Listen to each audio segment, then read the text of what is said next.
அப்படி ஒரு வீட்டை பார்த்ததும் அம்மா அப்பா 2 பேரும் பிரமிச்சு போனது மட்டும் இல்லாம அவங்க மனசுல ஒரு பயமே ஏற்பட்டுருச்சு. ஆனா நான் பயப்படல. ஒருவேளை 9 வயசு பையனோட பார்வைக்கு எது பெருசு எது சின்னதுங்கிற பாகுபாடு இல்லாம இருந்தது கூட ஒரு காரணமா இருக்கலாம். அந்த பிரமிப்பு என்ன பயமுறுத்தல.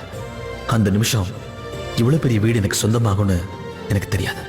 அப்பாவோட மனசு பூரா சந்தோஷம். அவர் வாழ்க்கையை மாத்திக்கணுங்கிற கொள்கையோட தான் அப்பா கிராமத்தை விட்டே வந்தாரு. ஆனா இன்னைக்கு விதி மாத்தினது என்னோட வாழ்க்கைய. இப்ப உன் ஞாபகம் இருக்க, என் வாழ்க்கையை மாத்தின அந்த நொடியில என் மூச்சு மொத்தமா நின்று போச்சு. ஆனா என் வாழ்க்கை ஆரம்பிச்சதும் அதே நொடியில தான்.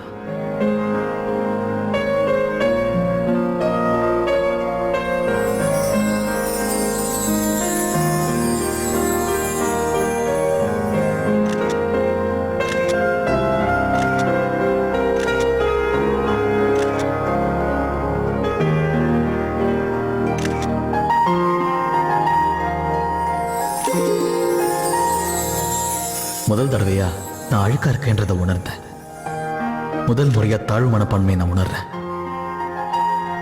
அடுத்தவங்க முன்னாடி நான் ஒண்ணுமே இல்லைன்னு எனக்கு தோணுச்சு. அவதான் எனக்கு எல்லாமே தோணுச்சு. என்னோட பழைய வாழ்க்கையை அந்த ஒரு நொடி மறக்க அடிச்சது. கண்ணை மூடி நினைச்சு பார்த்தா எனக்கு ஞாபகம் வருது அவ மட்டும்தான்.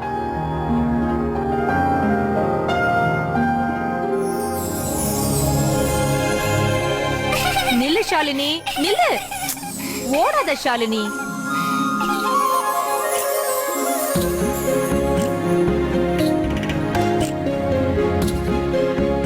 இத்தனை வருஷங்கள் கடந்து போயும் இன்னைக்கும் என் மூச்சு நின்னுதான் போகுது.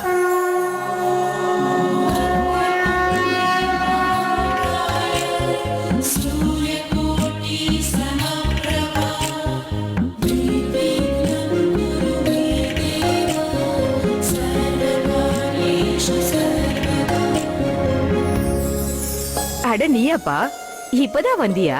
எங்கப்பா போயிட்ட நீ? ரொம்ப நேரமா நான் தேடிக்கிட்டு இருந்தேன். சரி சரி வா.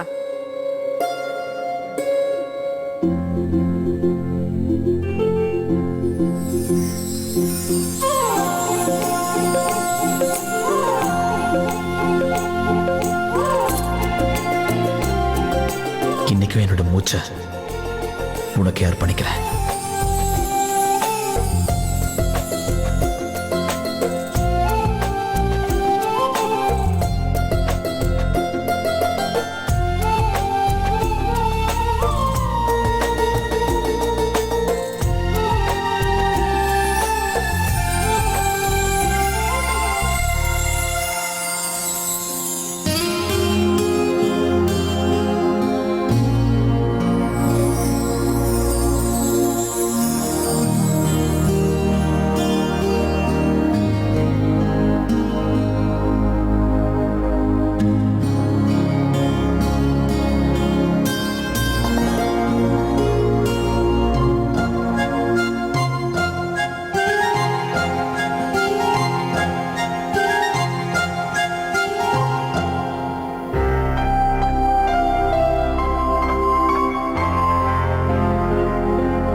எப்படி இருக்கேன் பாத்தியா?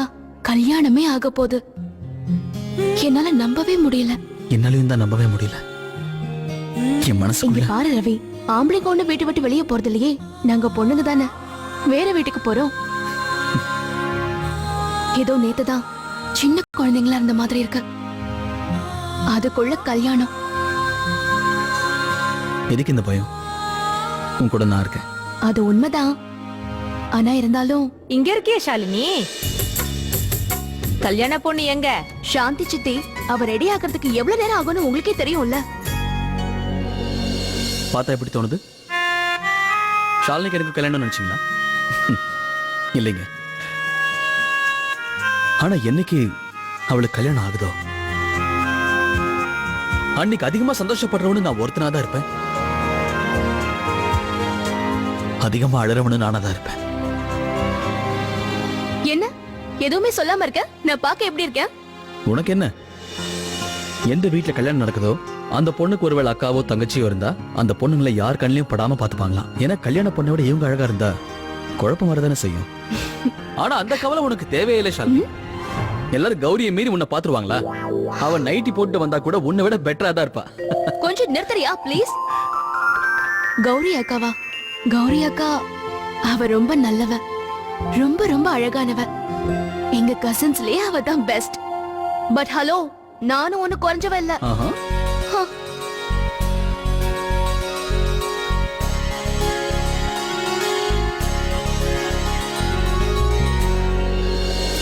கௌரி அக்கா, நீ பாக்க எவ்வளவு அழகா இருக்க. சரி சரி, சீக்கிரமா வா. சித்தி ரொம்ப நேரமா பூஜைக்காக வெயிட் பண்ணிட்டு இருக்காங்க. உனக்கு ஒண்ணு தெரியுமா? சடங்கு ஆரம்பிக்க போறதுனால இன்னைக்கு பாட்டு டான்ஸுக்குலாம் ஏற்பாடு பண்ணிருக்காங்க. சீக்கிரம் வா, ஏற்கனவே லேட் ஆயிடுச்சு.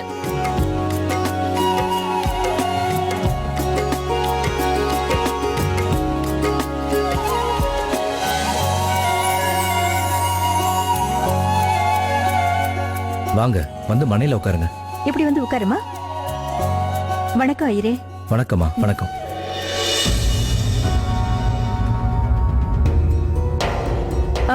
அப்ப பூஜை ஆரம்பிக்கலாமா?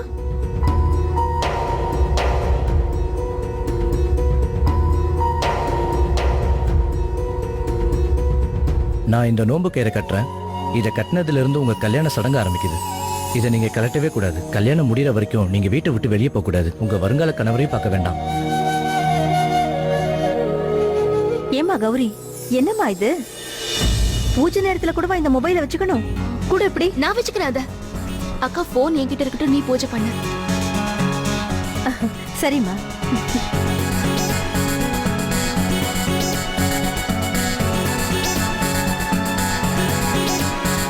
இந்த நோன்பு கயிறை உங்க குடும்பத்தை சேர்ந்த எல்லாரும் கையிலையும் கட்டி விடுங்க. எல்லாருக்குமே கட்டணும்ல?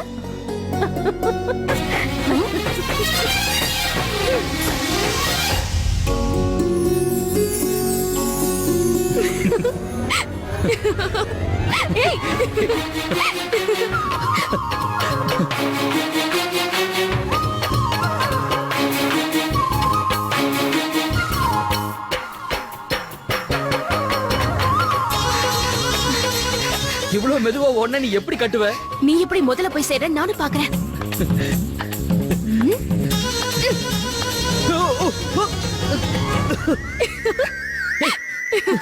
ஷாலினி, இதெல்லாம் சீட்டிங். அப்பா கையில இருந்து நோம்பு கயிறை இப்ப யார் கட்டுறாங்கன்னு பாத்துடலாம்.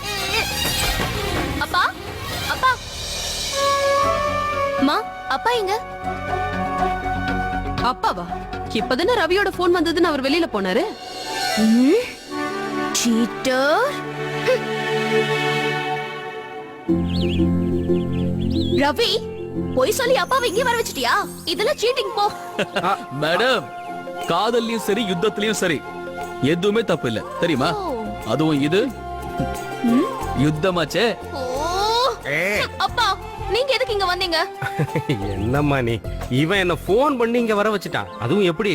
பெரியய்யா வேலை இருக்கு, வெளியில வாங்க. நாம பெரியய்யா, நீங்க ஒரு விஷயத்தை புரிஞ்சுக்காம இருக்கீங்க. இப்பெல்லாம் காலம் எவ்வளவு கெட்டு போயிருக்கு தெரியுமா? நாம ஒழுங்கா நம்ம வேலையை பார்த்துட்டு போனாலும் திடீர்னு வேணும்னு குறுக்க காலை விட்டு கவுத்து விட்டுருவாங்க. அதுக்காக தான், நீங்க சேஃபா இருக்கணுங்கிறதுக்காக தான் உங்களை கால் பண்ணி இங்க வாங்கன்னு சொன்னேன். துரோகி, சீட்டர். ஆஹா, அப்ப நீங்க பண்ணதுக்கு என்ன அர்த்தம்? இருங்கப்பா, இருங்க ஒரு நிமிஷம். இப்ப எதுக்கு நீங்க ரெண்டு பேரும் அடிச்சுக்கிறீங்க? ஐயர் நோம்பு கயிறு கொடுத்திருக்காருப்பா, உங்க கையில கட்டணும். கல்லடி பட்டாலும் கண்ணடி படக்கூடாதுன்னு சொல்லுவாங்க இல்லையா? அதுக்காக. அப்படின்னா முதல்ல இதை நீங்க என் பொண்டாட்டிக்கு தான் கட்டி விடணும். ஏன்னா திருஷ்டி படாம அவளை தான் காப்பாத்தணும். ஒரு ராஜாவோட உயிர் எப்படி கிளிக்கிட்ட இருந்ததுன்னு சொல்லுவாங்களோ, அந்த மாதிரி உங்க உயிர் பத்மாவதியா மட்டும் தான் இருக்குல்ல? வேற எங்க இருக்கும்? போய் கட்டி விடுங்க போங்க. பத்மாவதி அம்மா, இந்த கயிறை உங்க கையில கட்டணும், இல்லன்னா உங்களுக்கு கந்திருஷ்டி பட்டுரும் சொல்லிட்டேன். மா, இது உங்க கையில கட்டணும், இல்லனா உங்களுக்கு கந்திருஷ்டி பட்டுரும்.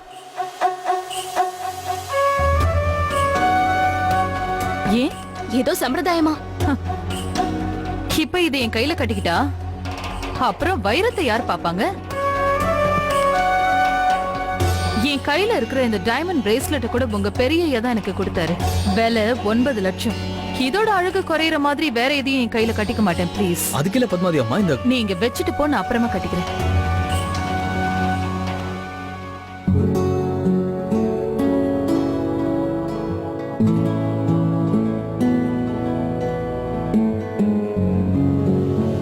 இது அழகா இருக்குல்ல? எந்த நகையும் உனக்கு பெருமை சேர்க்காது பத்மாவதி. பெருமை அந்த நகைக்கு தான். அது நகையா இருந்தாலும் சரி, நோன்பு கயிறா இருந்தாலும் சரி. இன்னைக்கு நான் கயிறெல்லாம் கட்டிக்க மாட்டேன். இன்னைக்கு இந்த வைரம் மட்டும்தான். அத கல்யாணத்துக்கு அப்புறமா கட்டிக்கிறேன். I promise. ப்ராமிஸ்.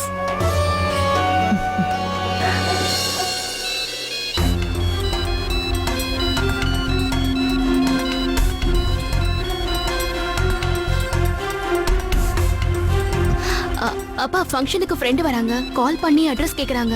நான் போய் வழி சொல்லிட்டு வரேன். Okay baby. பெரியய்யா என்ன ஷூலேஸ் அவந்திருக்கு, நான் கட்டி விடுறேன். அட நீ வேணாம் பாரவி, அதை நான் பாத்துக்க மாட்டேனா? என்ன பெரிய எப்படி சொல்றீங்க? இதெல்லாம் என்னோட உரிமை. இந்த உரிமையை நான் விட்டு கொடுக்கறதா? விட்டு கொடுக்கறது இருக்கட்டும், முதல்ல லேசை எப்படி கட்டுறதுன்னு நீ தெரிஞ்சுக்க. என்ன உரிமையை விட்டு கொடுக்க முடியலையா? சரி கட்டு கட்டு. உங்ககிட்ட ஒண்ணு கேட்கட்டுமா?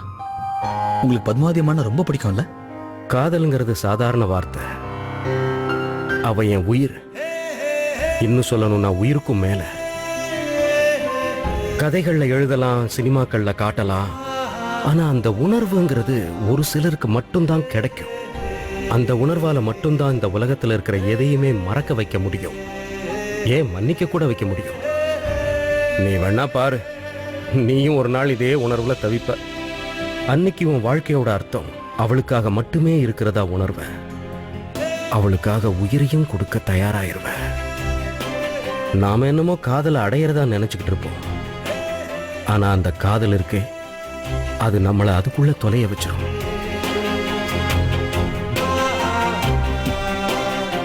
லேஸ் கட்டி முடிச்சிட்டேன் பெரியய்யா. உறவுகளை கட்டுறதும் இதே மாதிரி தான். இப்படி நான் செய்யக்கூடியது, ஷாலினிக்கு ஏத்த பையனை நான் செலக்ட் பண்ணணும். அதுல இருக்கிற பொறுப்பு உனக்கு புரியுது இல்ல? என்ன நீ குழந்தை இல்லடா. என்ன பொறுத்த வரைக்கும் இந்த வீட்டுல நீயும் ஒரு முக்கியமான மனுஷன்தான். உன்கிட்ட நான் பகிர்ந்துக்க கூடிய எந்த ஒரு விஷயத்தையும் நீ புரிஞ்சுக்குவேங்கிற நம்பிக்கை எனக்கு இருக்கு. மத்தவங்க உன்னை பத்தி என்ன சொன்னாலும் சரி, நான் உன்னை என் பிள்ளைக்கு நிகரா தான் வச்சு பார்க்கறேன். அது எந்த காலத்திலயுமே மாற போறதில்ல. இந்த புரிதல் உனக்கும் இருக்குங்கிற நம்பிக்கை இல்லை. நான் கடவுள்கிட்ட வேண்டிக்கிறேன், உங்க ஆசை நிச்சயமா நிறைவேறணும். Good. என்னால முடியாது பிரபு. நாளைக்கு கல்யாணம், இன்னைக்கு வந்து இவ்வளவு பெரிய விஷயத்த சொன்னா என்ன அர்த்தம்? ஷாலினி, நீ எப்படி சொன்ன? எப்படி? எனக்கு யார் இருக்கா சொல்லு. Please help us. ப்ளீஸ். என்னால எப்படி ஹெல்ப் பண்ண முடியும்? தப்பி தவறி பாட்டியம்மாவுக்கு தெரிஞ்சிருச்சுனா நான் இன்னைக்கு உங்க வீட்டுக்கு வருவேன். அவளை அங்க இருந்து கூட்டிட்டு போறதுக்கு எனக்கு ஹெல்ப் தேவைப்படும் ஷாலினி. ப்ளீஸ்.